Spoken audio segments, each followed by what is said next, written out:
పద్మావతి, విక్కీ వాళ్ళకైతే వాళ్ళ అమ్మ వాళ్ళు ఫస్ట్ నైట్ అరేంజ్ చేస్తూ ఉంటారు. ఇక పద్మావతి అయితే పాలు తీసుకోండి అని చెప్పి ఇలా అనేసరికి విక్కీ మీద ఆ పాలు పడుతూ ఉంటాయి. అది చూసి అయ్యో పాలు ఒలిగిపోయాయి అని పద్మావతి అనుకుంటూ ఉంటుంది. నీకు ఒక విషయం తెలుసా, భర్త మీద ఇలా పాలు వంపేస్తే దానికి శిక్ష ఏంటో తెలుసా అనేత అంటూ ఉంటాడు విక్కీ. ఆ మాటలకి అవునా, శిక్ష ఉంటుందా అని చెప్పి పద్మావతి అయితే అలా చూస్తూ ఉంటుంది. అవును, పాలు ఇలా ఒంటి మీద వంపేస్తే దానికి ఒక శిక్ష ఉంది అనేత అంటూ ఉంటాడు. ఏంటి అని చెప్పి పద్మావతి అయితే అలా విక్కీ కాసేత చూస్తూ ఉంటుంది.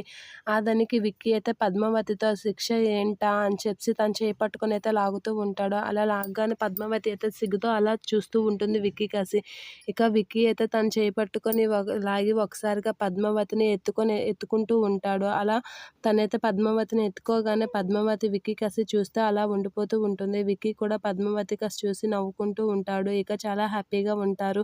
ఇక పద్మావతి, విక్కీ ఒకరినొకరు చూసుకొని నవ్వుకుంటూ ఉంటారు. అలా నవ్వుకున్న పద్మావతిని అయితే విక్కీ అయితే అలా తీసుకొని బెడ్ మీద వేస్తూ ఉంటాడు. అలా వేస్తూ తనకి ముద్దు పెట్టడానికి అయితే ట్రై చేస్తూ ఉంటాడు. అలా ట్రై చేస్తున్న విక్కీని చూసి పద్మావతి చూసి మురిసిపోతూ ఉంటుంది. విక్కీని చూస్తూ అలా మురిసిపోతూ ఉంటుంది పద్మావతి.